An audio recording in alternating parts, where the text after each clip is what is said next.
calling the meeting to order. And it is 7:50. We should be able to do a roll call. Chair Baskin. Here. Vice Chair Shu. Here. Commissioner Armstrong. Commissioner Marcus. Commissioner Schulte. Here. Commissioner Goss. Commissioner Merriman. And Councilmember Ray. You have a quorum. So you guys, this is a small meeting. I think this is going to be fairly quick. We'll see. We have the mayor in the audience, for those that are watching online. Jared Goss, or not Jared Goss, sorry, Jared Shu, you had requested the Main Street Building Owners Survey update. Neither of our contacts are here, so I think that will probably be All right, we'll push A it. future point of discussion, unless anybody else has an update on that. So, all right. So I know we had like a little bit of email correspondence, and the only item of business that I have has been on the agenda the past couple of meetings, but keeps getting pushed farther down to the burner, because we've had good discussions. And I don't know how productive this will be without the rest of the commission here. So close yet, so far. Yeah, please. Were there minutes? no. All right, Oh, all right, no. Technology was not my friend. gotcha, all Well, right. you Just know one, what? I was just curious. You were able to get us a nice To presentation approve next it, time. yeah. We could approve it. It's all good, henceforth. I can make pictures, graphs or something to. We'll just put a picture of Danny laughing and announce the meeting. There you minutes. go. I will approve that. But I think we're kind of, it's been talked about a little bit, just the housing commission in general, like, do we wanna keep moving forward with this? Do we feel like we need new groups? Do we feel like Kurt, like, do we feel like, I don't know, anything is stagnant? I don't know. I guess I just wanna know, discussion-wise, what we're thinking and where we see this going and how we see it improving in efficiency and effectiveness. Well, as I said earlier, I think my group, Affordable Housing Group, has struggled pretty much from day one. There was a lot of enthusiasm, but it was kind of undirected, I guess, and everybody had their own idea. And over the course of meetings, it didn't seem to be focused in any one way, and I don't feel that we really accomplished very much. There were several months in a row for various reasons that no meetings were held at all. I wasn't available for the last meeting that got scheduled, but I don't even know if it took place or not. I don't know if, who went or if anybody went. So it seems like at some point it's a group in name only, but it's not producing anything. So I question whether there's a future for that particular group, or at least an immediate future. And maybe there's something different that could be done there, but just that's what I see in ours. So. How many members do you have right now? Like, I guess in total, even if they don't all. That actually showed up or were on the list. I mean, I think it started out with probably a dozen names, but regularly attending was about 5. That's not bad. Yeah, Okay. 4 or 5. Yeah.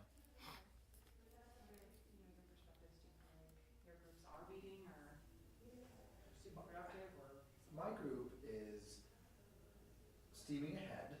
Like, we're making progress. So what we've been working out is the landlord website. So we've kind of keyed in on a goal and tried to reach that. And it's making progress, but anyone who's ever tried to develop a website before knows it's you get 80% of the way there very quickly, and then there's 10% refinement in the next month, and then the rest 10% can happen whenever. So my group is all pretty well engaged, but attendance in actual meetings is low. But we're all still talking all the time. Like, I have a meeting with the guy I'm attempting on a meeting this weekend with the guy who's developing the website. That's not an official meeting, it's just, for the housing group, it's just me and him. But, he's talking to the landlords as well, so it's a little less centralized, but progress is being made. So And maybe there's another goal after the website, Right. that we wanna, refocus to, but for now, that's our main goal. Yeah, and the website, if I'm remembering correctly, right, is just like a centralized location for like, here are all the rentals in Oneana. For, For students only. for non-students, Oh. specifically Oh, non-students. even better. The idea is to take houses that are unrented, that have historically been student rentals, that we can either simply convert to student rentals, and we're working on this piece, trying to put these houses on the market. That part's a bit more difficult because we need to make sure we're being compliant with real estate licensing laws and things, and even there's some questions about this platform, whether we're kind of stepping into that territory, which we have to work out, so that's that last 10% I'm talking about, it's just the Yeah. details, so. What about smart growth? Yeah, smart growth, has, for the most part, dissolved, it dwindled to, pretty much me and Danny, as far as attending, for a few meetings in a row. It's been a while since we met. I guess the period on the end of the sentence was Danny's presentation last week, Yeah. or last month. Yeah, which I realized today when I was getting ready for this meeting that I probably need to reach out to Luke to get him presenting at council. Cause we did a little bit So of, Danny sent me or maybe he already did. well, he sent me the PowerPoint, Mhm. and I'll send that to, Yeah, well, sure. the group, and then if you wanna send that to Luke. Luke, Yeah, yeah. that would be great. So I guess the question is like, where do we go from here? I know Jen and Stefan are working on the developer symposium.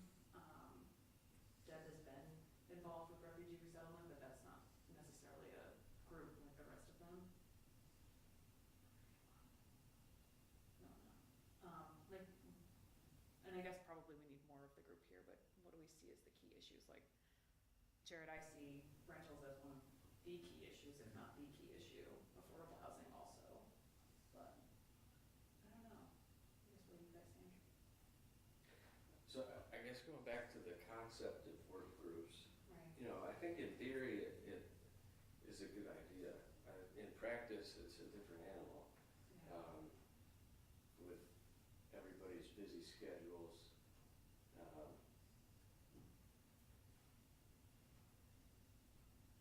People don't wanna show up and talk about the same things at every meeting.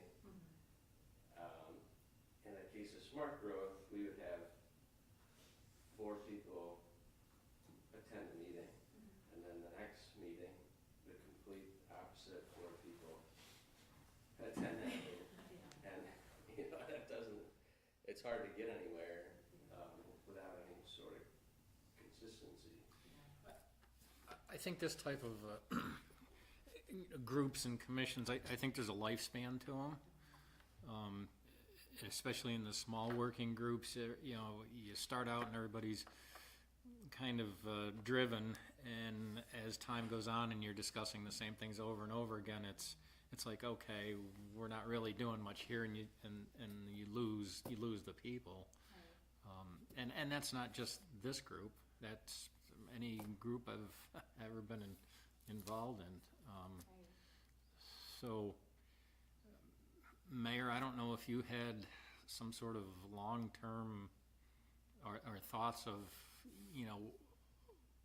how I do. far this might go or where you wanted to see it, but Yeah, I do. Hannah? Do you wanna speak on that, or? Sure. Yeah, go for it.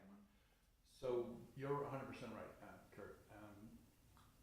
When you bring together ad hoc groups, so I've done an awful lot of this kind of thing, basically as community organizing, but it's the same animal. You get groups together in that first week who've self-identified essentially that they want to be a part of a solution, a part of a project, whatever it might be, and they are gung-ho, and you've got a lot of energy, and if you can harness that energy in the first meeting with a goal, a clear goal for the group, then you wind up with something that will go several meetings. You'll start to identify the people who are really the worker bees, and then you'll start to identify people who thought it was a good idea, but now it seems like they've got a couple of other things to do, and they'll kind of drift out from it, and you'll find yourself with a smaller group if they are engaged in pursuit of a goal that may find themselves getting to that goal. But the way it works with ad hoc groups like this is that they are, first of all, they have to be absolutely focused on the goal. Anytime you have a meeting that doesn't have an action item that comes at that meeting, when you're talking about volunteers, I mean, you sign an oath book, so you're in it, right? But when you're talking about volunteers, if they feel like they're spinning their wheels, then you'll lose them. And those that you don't lose, that's even worse, because then they're there just because they like being in a meeting, which is really not healthy. So, from my experience, the addition of new blood, one of the things that I talked about, generally speaking, as something that you kind of want to take seriously is that every few months you want to kind of do, a little bit of outreach within your group to see if you can, bring in a couple of folks that are equally passionate. That's the premise of keeping that kind of group alive. But you also have to identify whether or not a group, however well intentioned, has value in its construct, in its membership. Not to at all cast stones, right? Because everybody here is appreciated, certainly by me. So the affordable housing work group, I've sat in a couple of times, once by mistake, that I couldn't get out, and I felt that same kind of energy at going around the table. There were a few people there that wished the heck that they could get out. They were waiting for it to end, so, and there wasn't any kind of, and this is not on you, there wasn't any kind of clear focus as to, what's a goal, what's a reasonable goal. I had mentioned in one of those sessions that, we think we need affordable housing. I think most of us think we need affordable housing. Do we?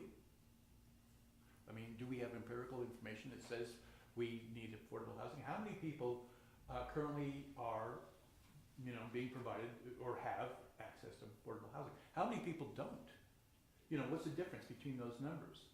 And then if there's a way to, create something that feels fact-based around the differential between those that have and those who want, now we know here's a percentage, here's a number of people for whom affordable housing is a need and something that, now we, knowing that we have 120 families, throwing a number out, that need affordable housing.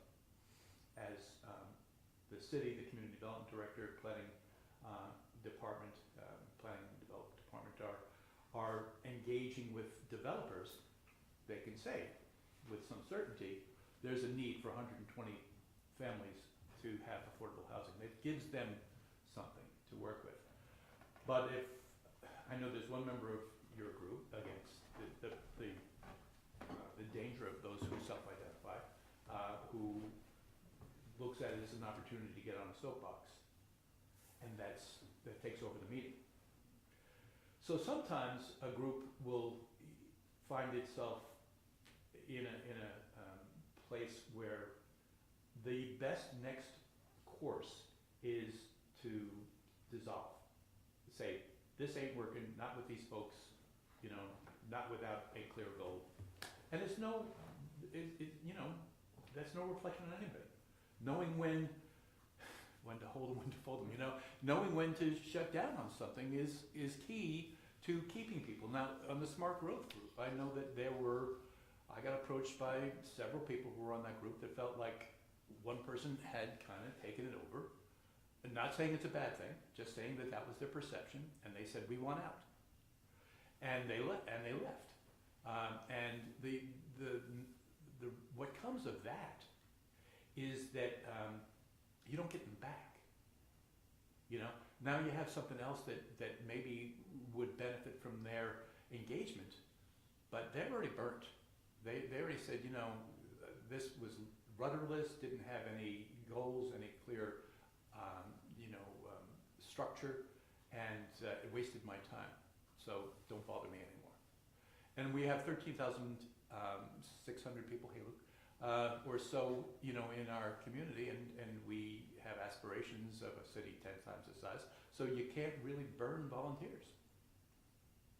So having something that is clearly focused on an agenda that drives people to want to participate, feel like when they did participate in that moment that it achieved something, even if it's a small incremental ball down the field a little bit, you know, the ball was moving down the field. I feel good to be a part of that.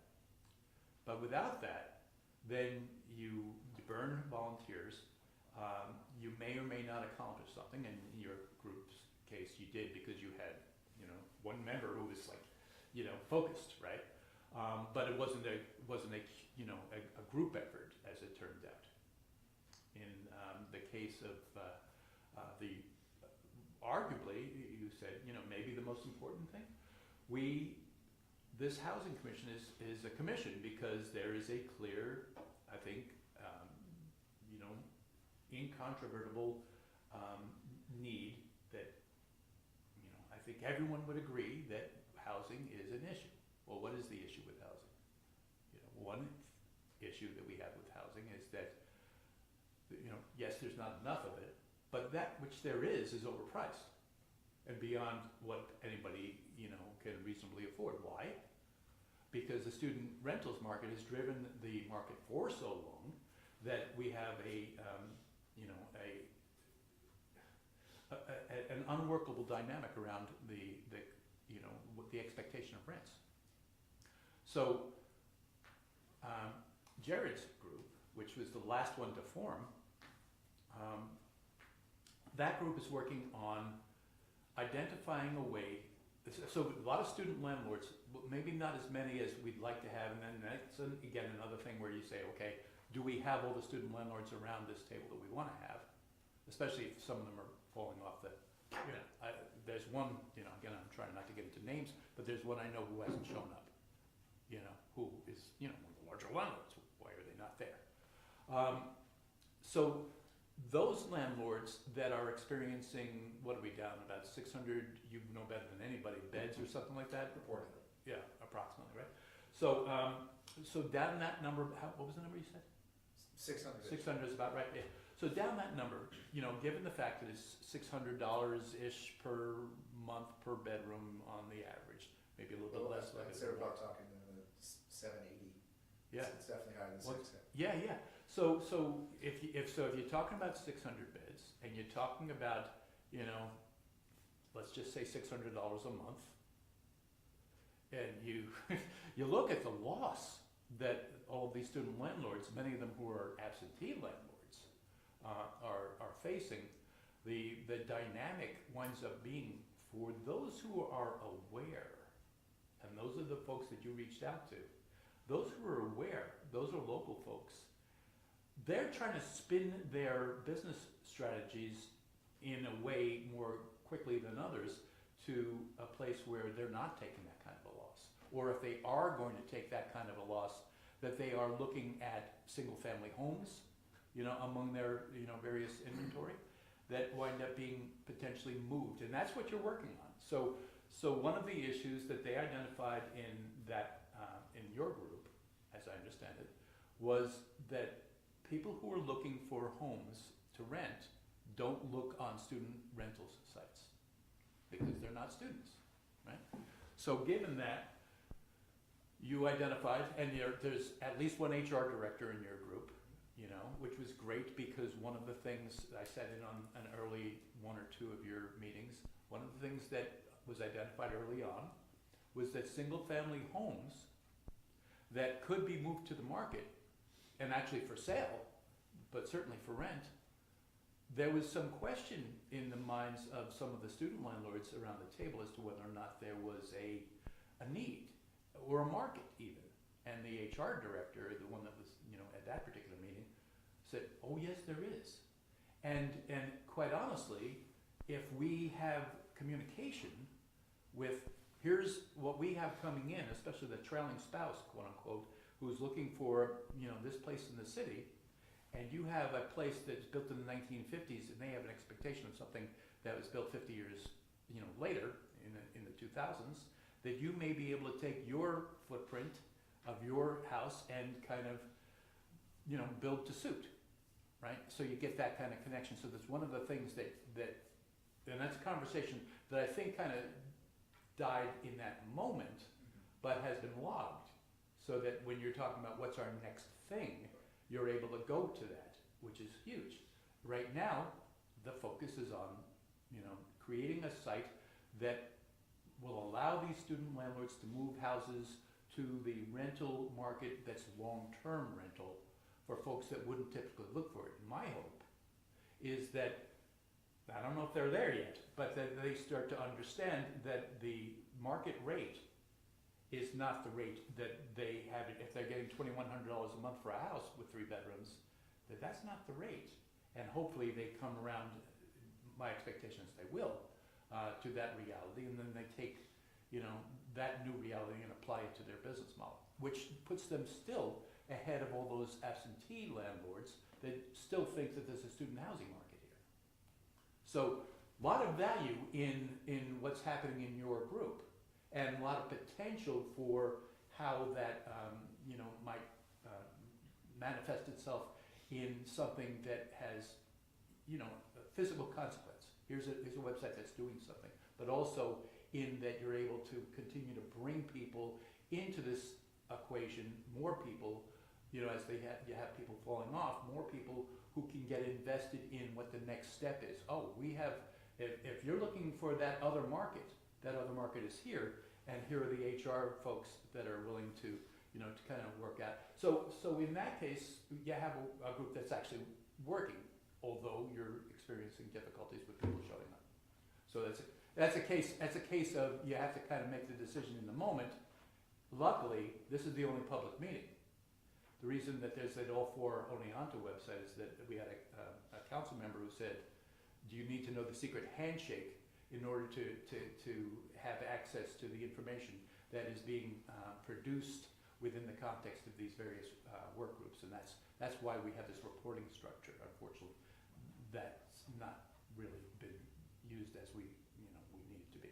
But it's also a place too where those folks that have work groups that are connective to, you know, one thing or another and looking for information may then find that by looking at the resources that were generated by another work group, I'm thinking specifically of the infrastructure utilization work group, for instance, that did quite any, and I think the Smart Growth group did too, you know, generated some resources. So rather than reinventing the wheel, you're able to go back and see by shared information, you know. But so you have a healthy work group potentially. Yours is essentially sunset at this point, now that Danny's done his thing. Yours probably needs to be. The infrastructure utilization work group is obviously working to some benefit. The senior housing work group, they might very well say, I had a quick chance to scan the document that I received on my phone, but it's tiny. I'll look at it later on. But they should not feel like they didn't accomplish anything. They accomplished something. They accomplished, you know, they created a survey. That survey is going to wind up informing a board or a commission or whatever it may be that will come on the other side of January 1 that is more specifically dealing with our senior issues, just generally, senior housing and senior, you know, issues generally. So it's very good information that they provided, and so there's, you know, value in that. And the neighborhood, I think, was done or is done. Yeah, we just presented 2 meetings ago, and then the folks came back last meeting to, so the purpose of what I sent earlier is, we had talked last meeting about like, okay, we've presented, and then things go to council, and then what? Yeah, well, that's perfect. Right. Excellent segue. So the purpose of this commission is, you know, the issue with commissions, boards, whatever it may be, is that you have 7 people, you meet once a month, You've got an hour and change to deal with whatever is on the agenda. As big as the housing issue is, and as multifaceted as it is, you know, the infrastructure utilization folks are looking at developers right now, essentially, as what their focus is, right? You're dealing with rentals, absolutely a different, you know, animal. Affordable is affordable, and, you know, whatever comes of that. But there are so many different aspects to, you know, the housing issue that for 7 people to meet once a month and feel like they're going to, you know, really make something happen in any kind of realistic timeline that is going to be impactful in a number of different ways is kind of an unrealistic expectation. So I provided basically a framework, but wasn't carved stones. You know, it wasn't tablets. It's like some of it is going to work, some of it has not worked. You know, some of it's worked to a degree, some of it I think will work. You know, but you want to look at things too that have not been addressed, like fair housing. Judy Pangman would be thrilled to have the assistance of some component or you know, in some fashion, the assistance of this commission. Jen's group is working with her on that. Who is? Jen's group is working with her on Perfect. that already, so. Yeah, well, that's perfect, that's great. So fair housing, you know, great. And you know, I know we had a council meeting about maybe 4 or 6 weeks ago, and Len Carson, Councilmember Carson asked, you know, we thought there were like 94, 95 vacant parcels in the city that we had identified. What have we done with that? Well, I mean, I don't know. I mean, I don't think we've done anything with that yet, so maybe that's something. So, and you guys, you know, you all can, you know, take you'll see, we're all living in the same world. So what I see is not necessarily everything. You see something and you see something, well, maybe we should attack this. Maybe it's something that you do as a group, or maybe it's something that you look for assistance within the context of that work group format. It's whatever works. But the bottom line is you want to have things moved forward that are, you know, either proposals to council for council action. And the danger in that is that I don't see either Judy or Steve here. And I think Steve typically would be joining in and has not Steve's been. here every meeting. Right. So- So one of the dangers of not having kind of the expert in an area be part of a conversation is that then people who they presume, right? Those who aren't expert in the area presume that something's not being done or should be done at a different, you know, in a different level. So what we want to not do is, this group what we want to do is bring proposals forward. What we don't want to do is say Steve Yearly and Code needs to do X, because they may be doing X, you know, or, you know, Judy Pangman needs to be doing, you know, Y relative to grants or whatever it may be, because she may be doing that too. So that communication piece is really important. Don't know that that's Can I cut happening. you off right there? Yeah. Yes, so that's why we created what I sent out right before this meeting. Deb had made a good point, which was it feels like things go to council and then they just vanish, or we don't know what happens, or they get approved and then what's the follow-up? So the purpose of that document is so that we can all access it and we can all update the status of what proposals have already gone through the housing commission and where are they now. I can help with that, so. Yes, so the plan was, or the hope was, when we talked about it last month, is that you and I would meet with potentially you and I think Steve, Yearly, and Greg, or whoever the minds are that need to just say, yes, this is already happening in the city, or this isn't happening, but this is the appropriate person to move it to.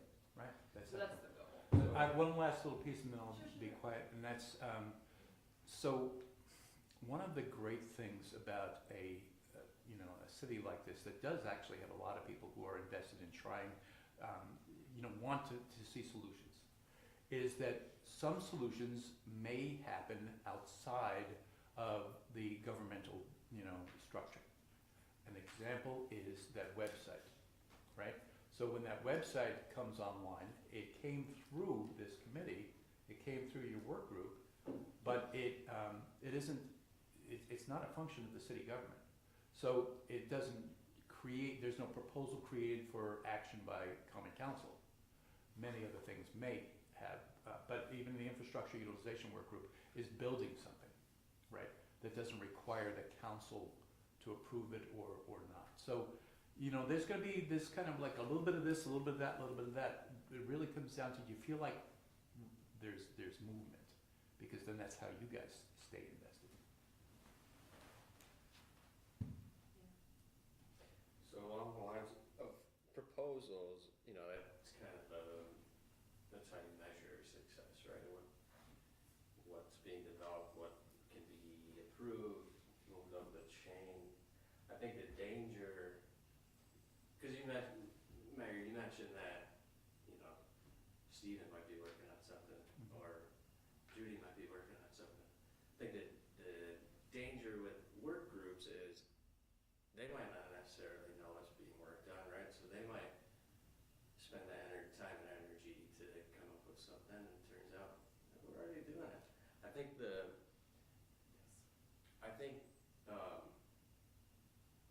I guess the benefit of us working as a group is that, you know, and Steve is usually here, is that, you know, we can ask those questions right away.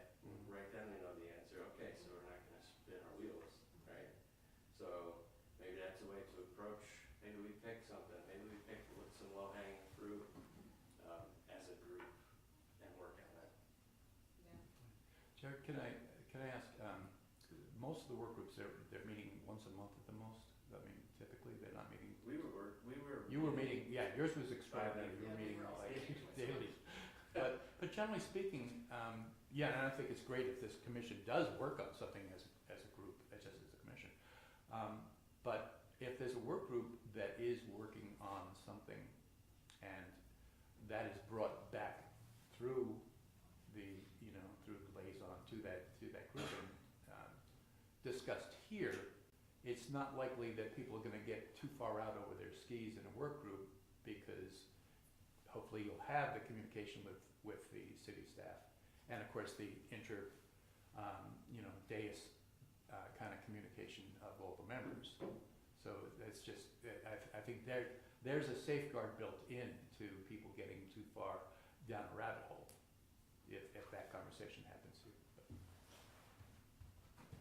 Yeah, I think Stephen's been potentially the most helpful, just with telling us what he's working on. He's just so knowledgeable between the two departments that he works on, so, yeah, Steve is great.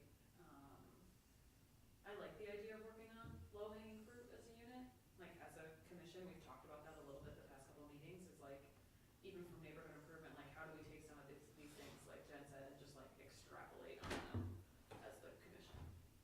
And that might be like overlay districts, or it might be, you know, something with rentals, like incentive programs that came up for like improving houses, that came up in the senior housing work group, that came up in neighborhood improvement. I'm sure it will come up in rentals, because some of them, I can't imagine why people would think they're ready to sell the condition that they are. Some of them are selling right now. But yeah, I don't know what I mean, that might not be low-hanging fruit, but something I'd love to see done. It's obvious fruit, if nothing else. Yes, exactly. So I don't know, I mean, that's something maybe when the full group is here, we can talk more about, but that's definitely, I think something I see this commission doing is having a little more collaboration.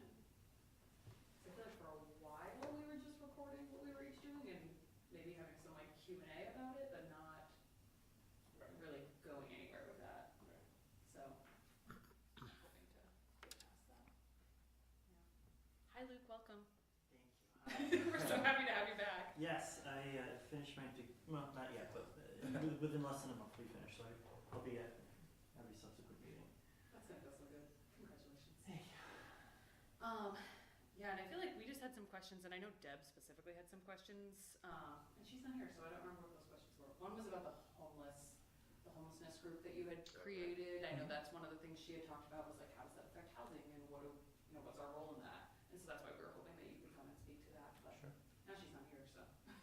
I'm happy to talk about anything that you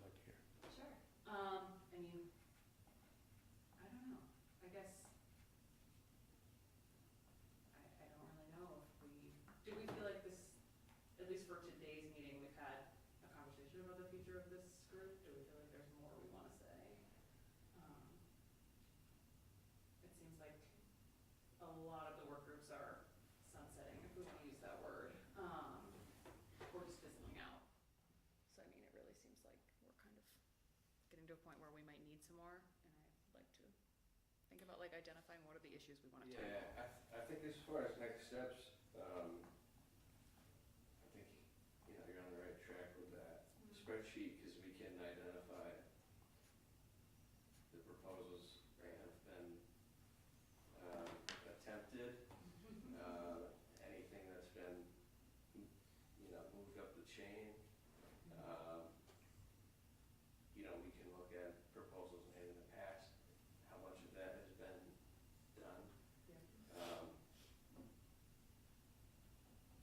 I think that's a good starting point. Yeah, alright, so maybe that's like the discussion piece of next time, or one of the things to discuss. Is just maybe going through that spreadsheet step by step and getting, like, I don't know if you would wanna come to that and have that as a. I'm happy to come to, yeah, anything, Sure. anything that you'd like me at, sure. Okay. And definitely Stephen, cause I feel like a lot of things relate to code or community development, and he's knowledgeable in both. But yeah, we could talk about that a little bit more next time and break it down. Yeah, just going back to the work groups, I think, and part of it was, or part of the issue with smart growth group specifically is that it was difficult to identify any proposals. You know, there's a lot of ideas getting thrown around, what, you know, a lot of criticism, I guess. Yeah, that's a common theme. But maybe not necessarily anything actionable. I'm sure, The group therapy session. Kurt, you've probably run across the same thing in your group, more of a therapy session, yeah. Or certain individuals that just wanna pontificate on whatever their, favorite topic is, kinda. And, you know, they kinda take over and go that direction, everybody else just kinda, you know, stops. Alright, so the goal is less complaining, more actionable items. Okay, that's our tagline. Well, I think the mayor hit it right on the head. I think the key word was a goal, and we never identified a goal. I mean, for the longest time, our goal was to try to define what affordable housing meant. We couldn't even, you know, we couldn't even agree on that, and not because I think it is a difficult term to define. Because people talk about affordable housing, that means one thing to some people, and affordable housing to other people means subsidized housing. So, was our goal to create more subsidized housing, Right, is it middle income, what is it? or create more? If you create more housing, in theory anyway, the market says if there's more supply and the same amount of demand, the price ought to come down, right? So, I mean, under that argument, you could create market rate nice market rate apartments, and a certain segment of the people renting now would fill those instantly, because they're paying a lot of money for places that they're in that aren't necessarily nice, and they would move into something new and nice, which then would open up units below them. But that's not subsidized housing, certainly. You know, I thought a lot about, and then the question is, do you want more subsidized housing? It's a good question. You know, one of the things I did kind of on my own is I put together an inventory of what subsidized housing was available in the city, and that I listed all of the various, you know, the Oneonta Housing Authority facilities, as well as the other facilities that are in the city, and in addition, I listed how many Section 8 units were available through vouchers in the city, and I forget what my total, I didn't bring it, I forget what my total was. You know, so part of me says, well, heck, the simple way to increase subsidized housing is to apply to HUD and get more Section 8 vouchers, because then you're dealing with private landlords and you're placing, you don't have to build a new building, you're using the existing stock, and you just you can fill them with people that are qualified for Section 8 vouchers. Sounds easy. The flip side of that coin is that Section 8 income limits are extremely low. And so you're dealing with people who either aren't working or they're working at very part-time, you know, minimal type. So there's not a lot of income there. Okay, so question, do you want that?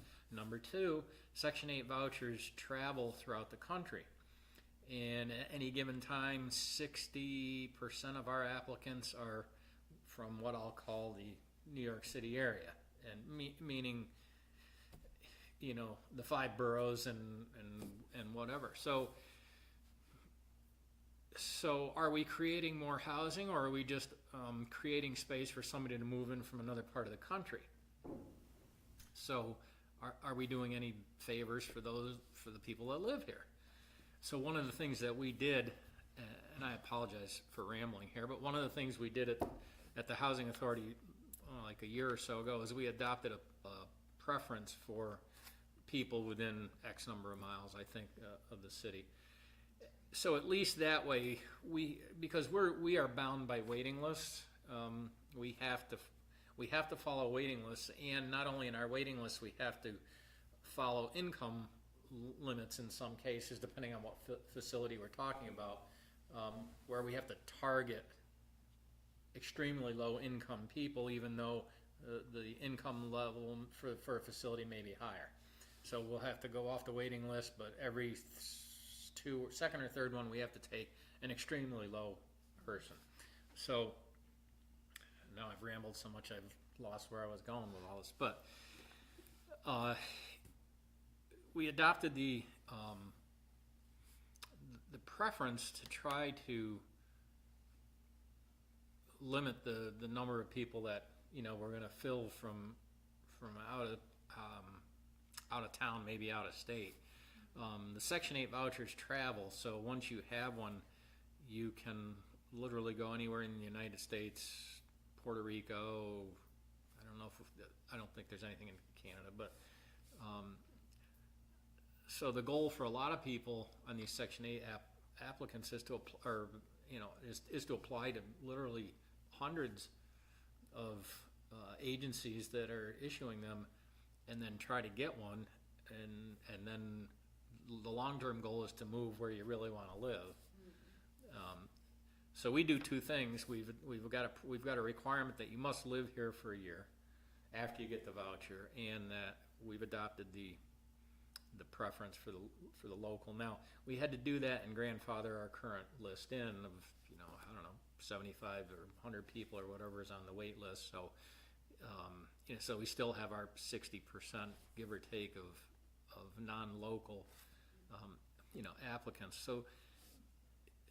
So it's not, I guess my point being, it's not as simple as it seems to just say, well, heck, we'll just get more Section 8 vouchers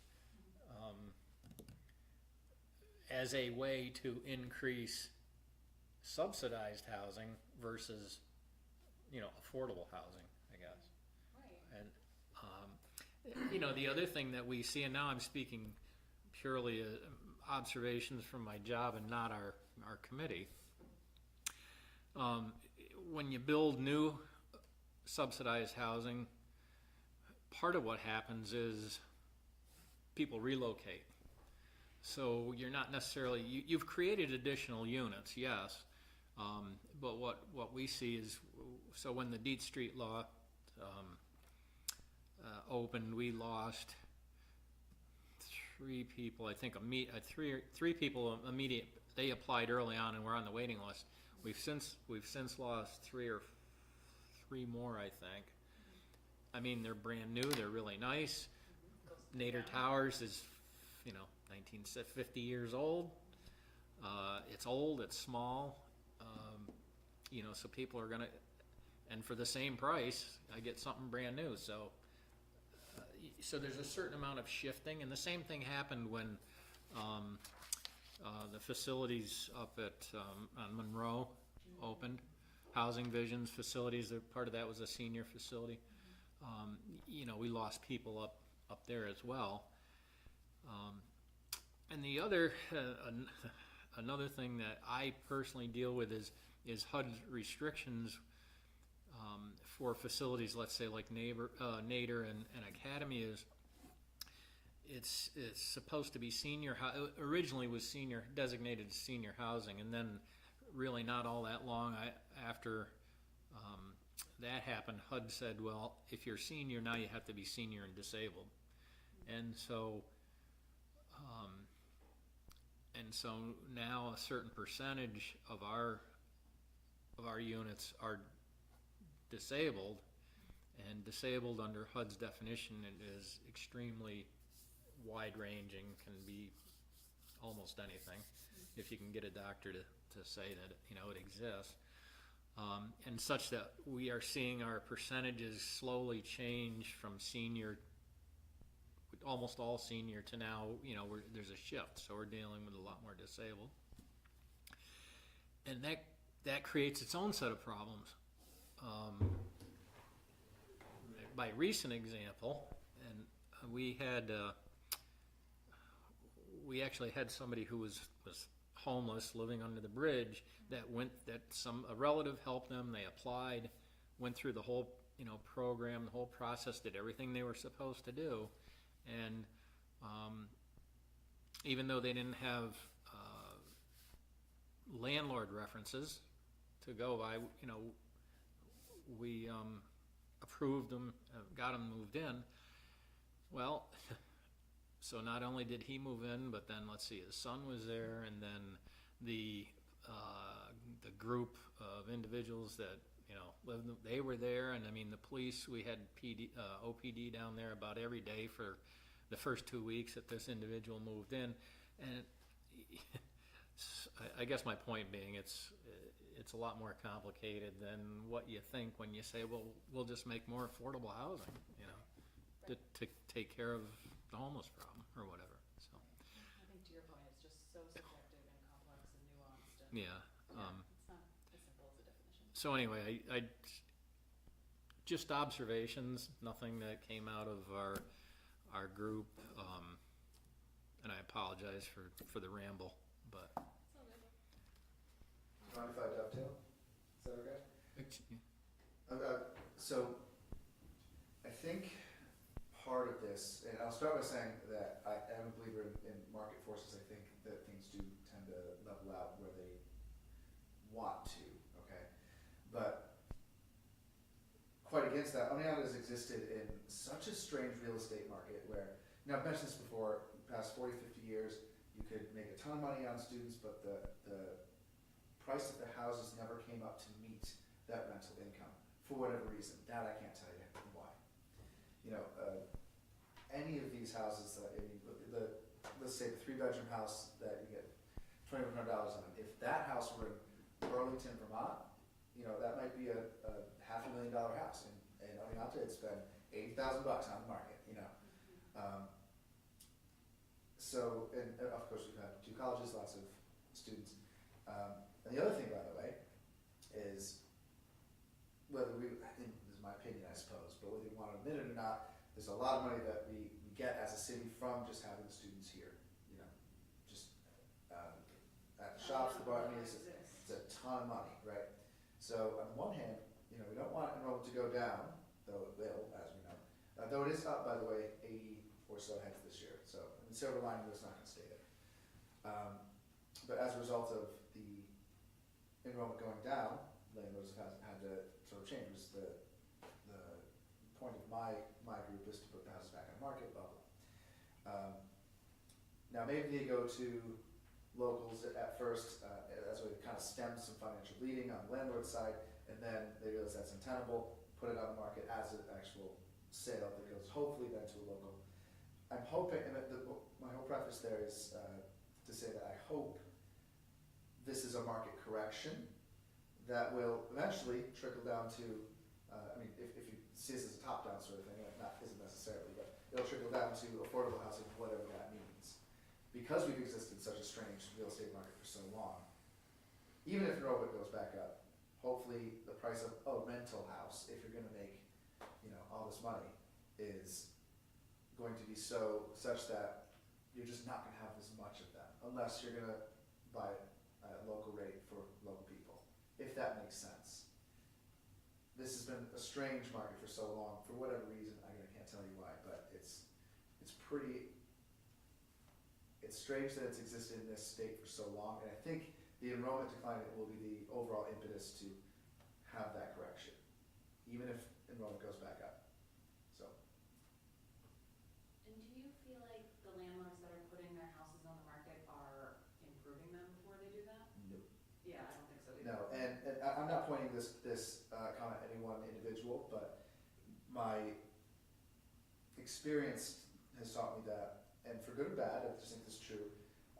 If you've got 50 properties and you've managed 50 properties, but it was 40 last decade, you exist in your own little bubble, and you've done so much work to these places. But whether everyone else thinks that they're in an agreeable state or not, you've put lots of work, you've put lots of money, and you swear you got the best stuff in town. There's a landlord problem. And again, I'm not saying this as a to castigate. It's just, I kind of get it. You've put all this money and you feel like other people might have issues. My stuff's not the issue. And it very well could be. Yes. I think they understand that their things may be old, or at least the structure itself is old, but it's very easy to convince yourself that, but mine's okay. So they're definitely not doing that. But they may at some point be forced to, especially if they have some income in the meantime, that local rent, or market rent income, and realize, listen, this structure isn't producing like it needed to. Maybe there's just enough, because there's been money coming in, just enough to do something in order to put it back on the market. That's for them to decide. But market forces do tend to work themselves out, is what I'm saying. They have it here for so long that this is a pretty big market shift. As part of my job, I have to look at what all the student landlords are doing on at least a monthly basis, and I'm going to say from 18 months ago, there's probably been 150 beds that have converted from student to local. As rentals still, not like sold, but they're renting to locals, or? No, as in they no longer own them. Oh, Where okay, they okay. went, I couldn't tell you. Okay. But I know, the big landlords, biggest is down about 80 beds. That's pretty appreciable in 18 months. Again, I can't say if they're purchased by outside investors. They very well may have been. And I suppose the silver lining there is, if they were, they haven't gotten the memo yet, and they're going to have to do something with it, because all these guys, I have a friend who I think I've mentioned, he bought a house 2 years ago, lives in New Jersey. It's kind of these things like, he knows what I do for a living. I don't manage it, but I kind of give him some expertise. We've converted that to a local rental, not even because of my work here. It's just like, you're not going to rent it to students, you have to do local, and now we have local family there. There's going to be a business paradigm shift, because there has to be, and I'm hoping that is the correction that we've needed in this rental market, this real estate market, for years. Can I jump in just to piggyback on that? There's also the Cooperstown Ulster Village and the short-term rental market, right? Which is punishable if you are in violation of the expectations of your ownership of a piece of property. The expectation is that you live there, and if you live there, was it 10 weeks out of the year you can rent it? I believe it's something like that. But if you don't live there, you don't have that option. But the maximum fine that you might be hit with, there's so much money in renting by the week to the Cooperstown All-Star Village that somebody who's speculative potentially purchasing a house might say, well, that's the cost of doing business, if they even catch me. so is there legislative or some other, you know, proposal that may come from a group, well, this group, that might take care of something like that? And related to that, I was speaking with somebody who was upon a time on this group, that has a number of houses that are his, that are in a kind of like a cul-de-sac. There's, you know, no other neighbors, just his houses. And he's invested a ton in creating a house that's just essentially built for short-term rental. Should there be exception? So that house being taken off the market wouldn't be on the market. You know, the argument against short-term rentals, my argument against short-term rentals is that you are potentially just pulling pulling houses out of a neighborhood, and that they will never be in the neighborhood. They're just this commodity. But somebody who has kind of an ownership of multiple houses, and within the context of that decides that he wants to do something with the house that makes it just a short-term rental, is not impactful to anything else. There's currently no exception to the rules. Should there be a brush that, you know, is the same for everybody, or should there be nuance in a scenario like that? I don't know. And there aren't a lot of those instances, but there are some. There's a lot. And I do think we brought that up with Stephen early about the short-term rentals and increasing fines, and I think it's something, I mean, he would be able to say this much more eloquently, but it's something with reasonable fines for what it is, like, which, Yeah. Mhm. And yeah, you know what I'm talking about, right? I think the maximum, by the way, is, I think it's $350 a day and up to 15 days in jail per day. So I don't think, I couldn't say we're gonna put someone in jail for it. I assume not, because it costs so much money, but. Most recent was through the Board of Public Service for, I think it was $8,000, and it got knocked down to $4,000 on appeal, which is a lot of money. Unless you look at, I'm not making any judgment about this particular individual at all, but you could make a case for that's the cost of doing business. Yeah, it's nothing in the grand scheme of things. And also, I think you had sent an email about Cooperstown just approved more short-term rentals, and you asked if I had an opinion about that. Was that right? Charlie? That might have been recently? Yeah, it's a couple weeks ago. I know I sent you something, but I don't remember what it was. I was actually gonna pull that up. The thing was like, how do you think it's gonna impact us? And in fact, I am correct in my memory. Experience has taught me that people who go to Dreams Park on the Cooperstown side are gonna stay near to Cooperstown. They do come to Oneonta, but not as much as All-Star Village. Yeah, So I don't think it's gonna be awfully impactful. yeah.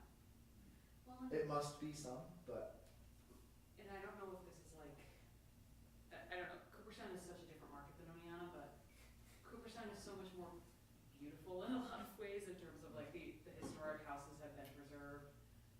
Oneonta has we have this amazing stock of turn-of-the-century houses that are just becoming vinyl boxes and Yep. looking like crap, and a lot of that I put on student landlords, but it's not just them. So I feel like that's for me, I wanna have something with beautification and not in an elitist way where we're saying, you know, if you can't afford to beautify your house, you can't live in the city, but to some degree, I would like to see some incentives for like historic preservation, which I'm sure that board is working on, and specifically like keeping houses to a higher standard than we currently are able to keep them.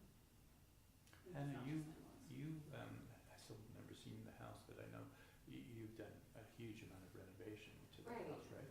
Yes. And you know, I'm trying to recruit people to live here, who aren't coming because it's, I have my traveling Section 8 master's. But, you know, I mean, that is obviously, I really appreciate you bringing that piece up, because that It is is. a piece of it. Yeah, there are how many new people in Oneonta? Sure, we've actually brought in about 300 and change in the last several months, but how many, you know, whatever criteria. But there is a market of folks that you know, are certainly part of, a demographic that's typically more young, and have a lot of energy and want to take, you know, the bones of a house that, you know, can become something amazing, and make that happen.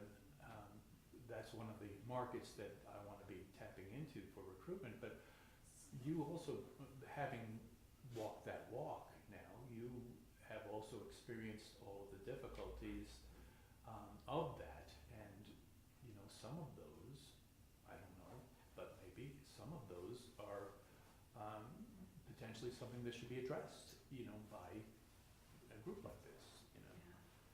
And I know Kerry, we're constantly trying to educate people about the fact that, you know, there's money for you for heating, there's money for you for, you know, various things that will help you out, and the education piece around that is so frustrating because people just don't hear it, right? But, you know, you want to afford your home, it helps if you can afford to eat. You know, so this is, there is an awful lot. I think, on top of that, this is a bigger conversation, but,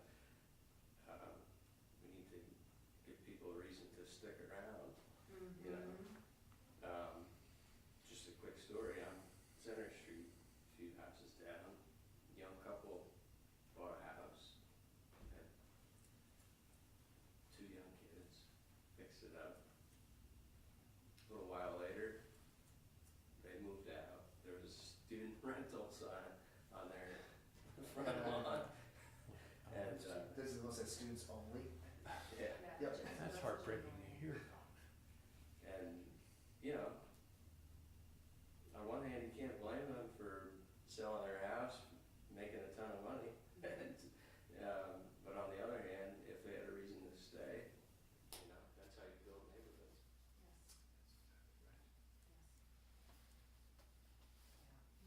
Yeah, I think it all, maybe not all, a lot, it just boils down to income, money, you know. Last I checked what the median household income was in Leon, I was surprised, let's put it that way. So I think there also, in giving some people some reason to stay, I mean, certainly there's sort of obvious stuff like shops and entertainment things to do, you know, quality of life within the city, but, you know, quality jobs, which is, you know, that's very high level, 30,000 foot, we can't just, you know, there's nothing, I don't think we can do individually, we need entrepreneurs to come in and do their thing, you know, whatever that thing is, but give people gainful employment, which is, it's difficult. Yeah. Cooperstown, this thing's always been, I mean, I said, it's beautiful, And there's money. they make a ton of money, There's because a it's, ton of money. you know, because it's Cooperstown, right? And there always has been. So, I once heard, and I don't know if this is true, that Oneonta had more millionaires per capita in like 1900 than anywhere else in the country. Now, it's per capita number, so it's all pretty relative, but, I'm I sorry. wouldn't be surprised with the road. Yeah, it's exactly, it was railroad stuff, that was the industry.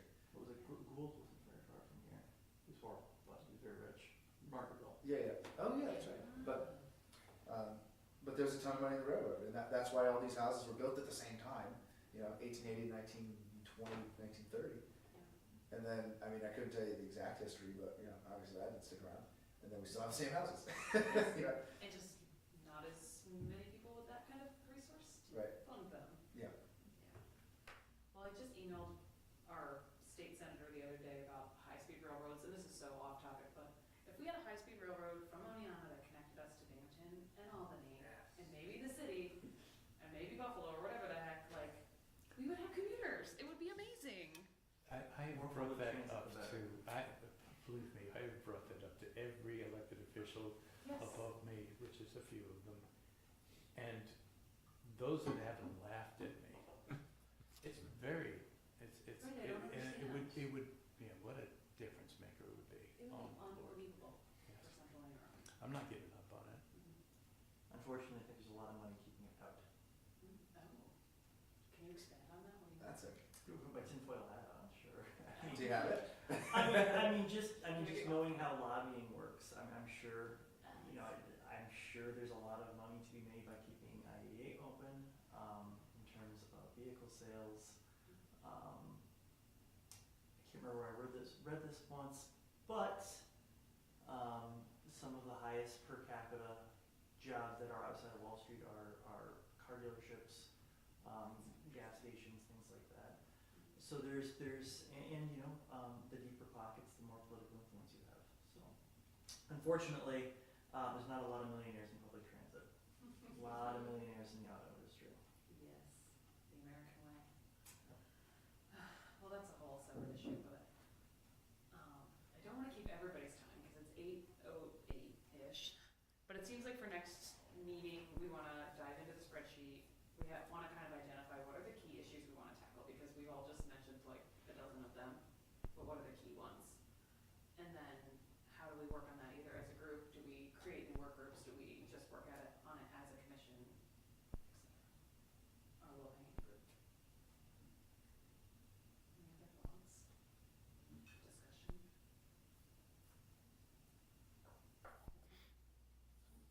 Alright, and do I need to do a motion to adjourn, or I can just adjourn